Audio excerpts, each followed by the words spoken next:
The press conference out of Las Vegas was very clear. They showed video of what was inside the Tesla. There was I think, blunt conversation about the nature of what had happened, being clear about what they didn't know and what they wouldn't discuss.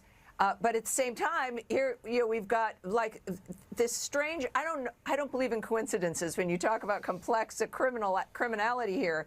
Turo was where both of these individuals, or at least both of these trucks, were rented. That is like an Airbnb in a way for car rental. It's a peer-to-peer rental framework to where you're taking someone else's car and then bringing it back.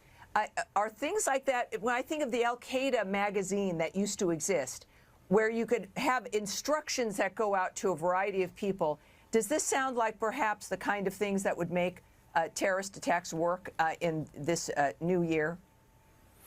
Well, Tammy, it appears to have worked here.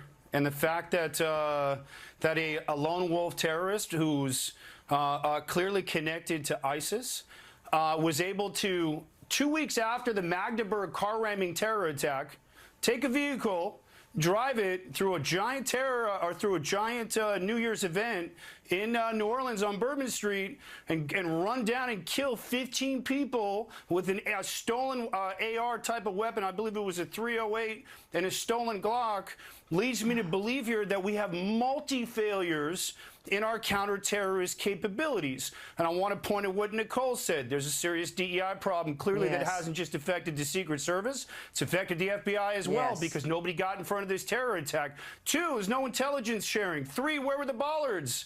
I think now is the time to point our finger, because we have a serious problem in this country where an individual can go rogue, become radicalized, and nobody in the federal government knows anything about this guy. Yeah. Nobody knew that he had stolen weapons, and nobody knew that he was on his way to go commit an act of terror. So that's a multi-failure terror attack. Yeah. And we need to start getting in front of these. We need to start being proactive. And it's time to stop messing around, because those are real humans who were killed. Those are real stories. Yeah, this we need to get in front of these again. This is